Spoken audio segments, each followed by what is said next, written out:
Hello everyone, welcome back to another video on my homemade trading card game. Today we're going to be taking a look at another faction in the Monsters from the Other Realm universe, you could call it, I don't know. Today we're going to be taking a look at the Warriors. Now, the Warriors are sort of very offensive, hence the name Warriors. And they are all about dealing damage very quickly, even at low levels. And they usually either gain more power when they take damage, or their powerful attacks sort of deal damage back to them. And that sort of carries out throughout the Warriors faction. So let's get right into it here. The first card we have here is number 25. We have Paueti. He is an Earth Element, level 1 monster.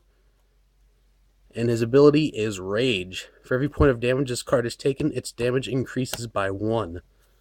So it can only gain 1 damage this way because it only has 2 health, but its evolution actually has the same ability, and I'll show that here in a second. But I also want to point out the bonus for the Warriors, which is plus 1 damage. That's all it is. If you have 2 Warriors, they gain 1 damage each, so that is pretty good, I must say. And it definitely helps with the whole being powerful thing. So when it hits 4 XP, Paueti evolves into Abominable. He is also Earth rank, and he has 5 health and 4 damage, so if you can get him down to low health, he can do quite a bit of damage on his own. Like, I think if you had 4 damage on this card, it would have 8 plus the bonus would give it 9 damage, so that is pretty dang good, if you ask me. That's, of course, he has to almost be dead to get that far, so, it is what it is. Next up here we have Scampish, who is a Water Element, level 1 monster. Has 2 health and 1 damage, and support is plus 1 damage to attack zone monster. Abominable also has that support ability. I missed that, my bad. And she has no effect, but the flavor text there is a lot of heart, not so much size, though. Which I was trying to be clever there. It didn't really come out too well. Once Scampish hits level 3 experience, she evolves into Gillian, who is also Water Element. Support's the same and has 4 health, 6 damage, packs a punch. And the ability is Vengeance. When this card is KO'd, deal 3 damage to the attacking monster. If that monster is KO'd, shuffle this card in its first form back into your deck. So yeah, KO this card and you're going to feel the pain. And if you can't tell, this is sort of to be a... I guess I should start telling you my inspirations for these cards. Gillian here is obviously, if you can't tell, I think it's obvious. Might have to work on her design a bit, but definitely based her on Undyne from Undertale. I don't know how cringy that is, or if it's not. I don't care. Whatever. The Paueti and Abominable are actually 2 fake. I call them Fakemon I made back in high school, so sort of repurposed them for this card game. Next up we have Platyplank, who is a level 1 wood element. He is 3 health and 3 damage. His ability is Reckless. Deal 1 damage to this monster when it attacks. And the support is when this monster is KO'd, heal your attack zone monster by 2 health. So yeah, it's another ability that procs when it's KO'd. Pretty cool there. Next up we have the level 3 family for the Warriors tribe. Not tribe. Faction. I keep calling it tribe because I watched a lot of TCG Striker the past few days. I probably might have mentioned that in another video. I don't know if I have or not, but very annoying. Anyway, we have the level 3 tree for the Warriors. And I don't know if I've mentioned this before either, but basically, with the exception of the Chaotix faction, all factions are going to have one monster family that gets to level 3 for this first set.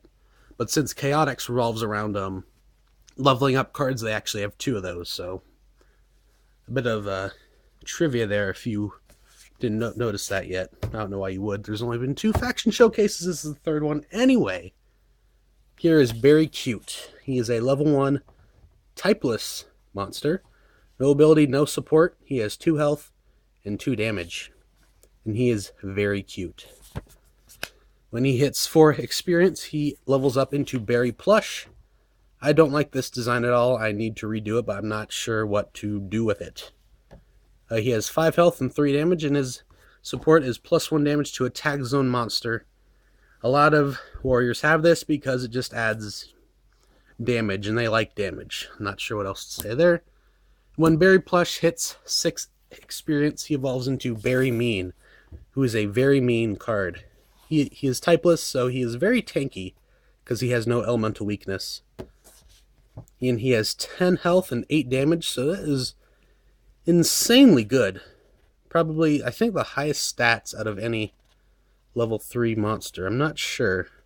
But Puffloss is the ability during the end of your turn, deal 2 damage to this monster.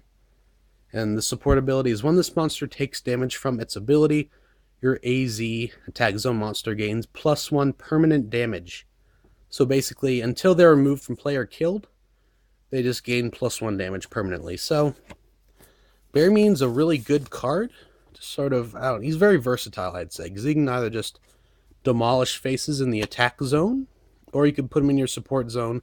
He's still doing quite a bit of damage. He deals like 4 damage, yeah, from the support zone. And he gives your attack zone monster damage. So pretty cool. Next up, we have Sensei Shroom here. He is a wood element level 1 monster. His ability is Parry. Deal 1 damage to attacking monster when this monster is attacked. He has 4 health and 1 damage.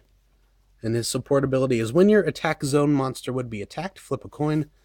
If heads, redirect the attack to this monster. That is a really good ability for just overall tankiness. And one second. This card was originally designed to be in the Caretakers, but I had decided that, he could fit in the Warriors as well. And also another bit of trivia, this is the other monster that I designed way back when I first came up with the video game idea for this game.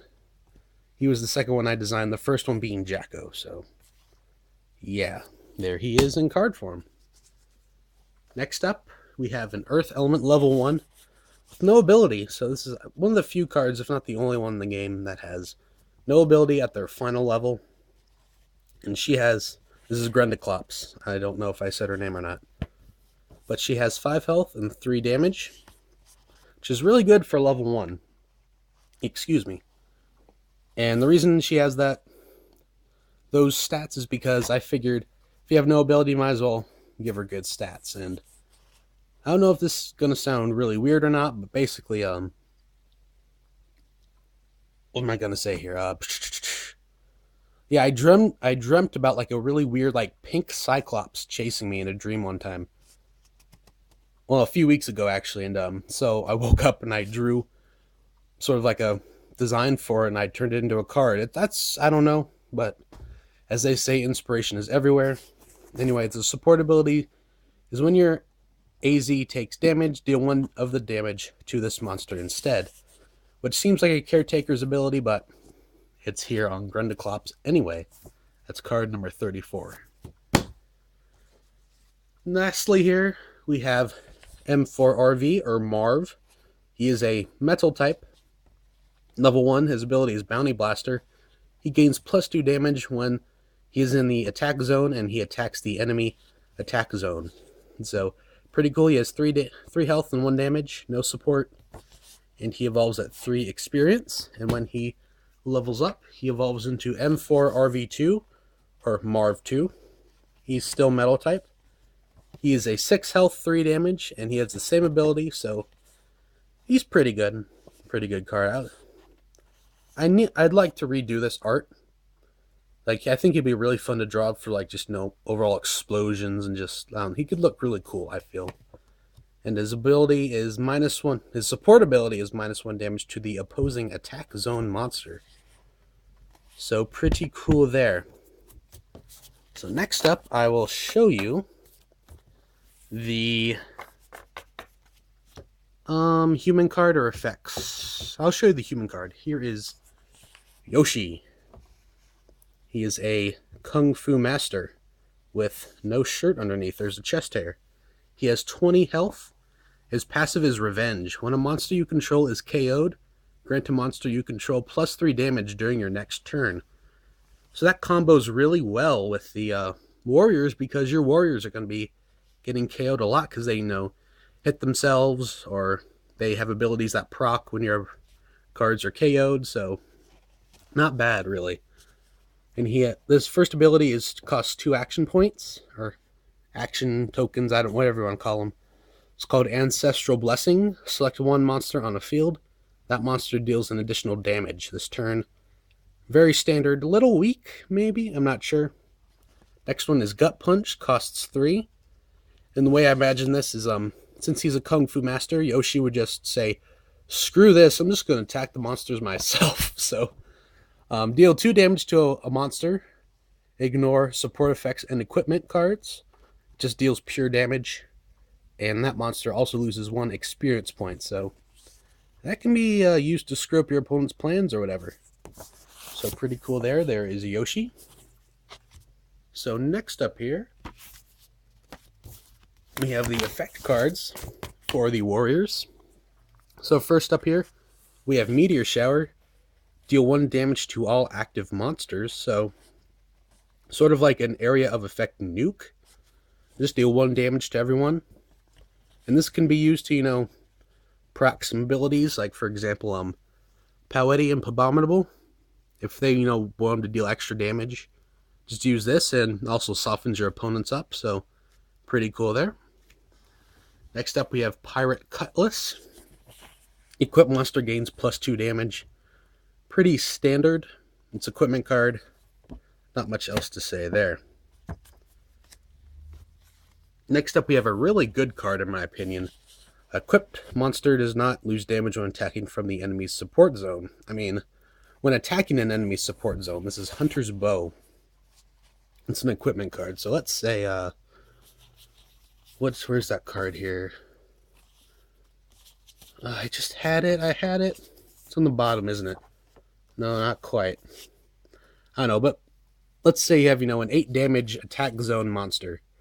It would lose half that damage when attacking enemy support zones. However, if it has this card, it does not lose that damage. And some support cards are very squishy with low health. So this can be used to sort of ruin your opponent's day. A very good card, I think. Next up, we have the Battlefield for the warriors, the Forgotten Field. When a monster is KO'd from a battle, the owner of the KO'd monster may deal 2 damage to any of the opponent's active monsters.